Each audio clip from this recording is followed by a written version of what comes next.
Good morning. Today I am going to discuss a judgment in respect of dowry death or bride death under different circumstances, which may be initially the police tried to hush up the case by registering 174 CRPC on influence of the bride's in-laws. Then they may alter because of various amendment and time-to-time judgment and intervention of Supreme Court. Then they simply reached 306. Then 498A when was introduced, they simply reached 498A. Thereafter 304B.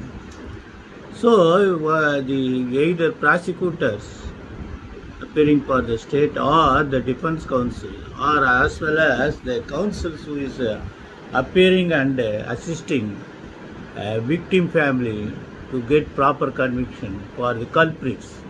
This judgment, I am going to discuss two different judgments.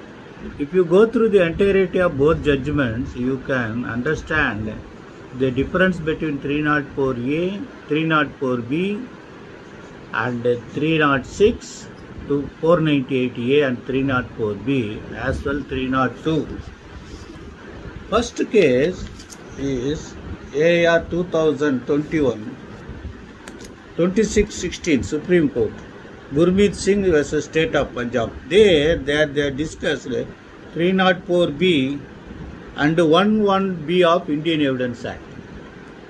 That the burdening of shifting towards accused, contrary to adversarial system of criminal jurisprudence. They say, accordingly, the wife was consumed poison. The marriage took place 2004. She consumed poison 2008. The father's evidence was that there was consistent demand of dowry through telephonic. Family attempted to mediate dispute. Again, father seems to have given certain gift to accused and family, ameliorate the situation. Accused, working in a technician in hospital, forged hospital records to prove existence of cordial relationship between families. So that not worked out, therefore conviction was given under 304B. Here the most important area wherein they say dowry death, conviction without any charge of cruelty. Offence under section 498A and 304B are distinct in nature, although cruelty is a common thread existing in both offences. Ingredients of each offence are distinct, must be proved separately by prosecutor. If a case is made out in one of section, there can be a conviction under both sections. So this is what judgment, a different judgment, you have to go through that judgment deeply, those who are pursuing law, particularly Evidence Act. Then the another case was another important case, AR 2021, Supreme Court 2627. 498A, 304B and 113B of the Evidence Act. Deceased becomes subject to cruelty soon before her death for not bringing sufficient dowry, leading to setting herself ablaze. Doctor found smell of kerosene on body of deceased. Victim disclosed to her brother about husband and in-laws physically harassing her for bringing insufficient dowry. Accused made a specific demand of scooter. Victim returned to her matrimony, whereafter accused still used to harass her for dowry. There existed live-in proximate link between instance of demand of dowry and death of victim. Therefore, conviction. Here, then another thing, this is most important for the law students to understand. Under section 304B, the dowry harassment should be soon before death. That the extensive discussion of the Supreme Court was that it cannot be construed to mean immediately before. prosecution must establish existence of proximity and live link between dowry death and cruelty or harassment for dowry demand by her husband or his relatives. This is most important. So it will be far better you go through the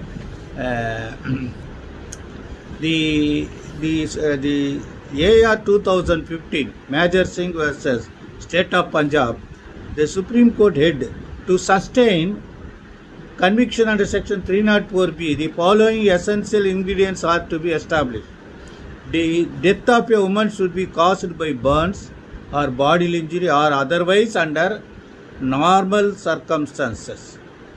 Such a death should have occurred within 7 years of her marriage. She must have subjected to cruelty by her husband or by relative of her husband. Such cruelty or harassment should be for in connection with the demand of dowry. With such cruelty or harassment shown to have been meted out to the woman soon before her death. These all are the most important. They say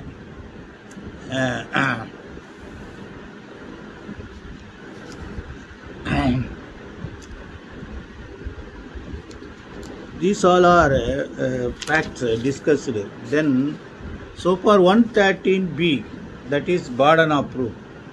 In Bansilal versus State of Haryana, Supreme Court held it may be mentioned here that legislature in its wisdom has used the word shall, thus making a mandatory application on the part of the court to presume that death had been committed by the person who had subject to her cruelty or harassment in connection with any demand of dowry. Therefore, they say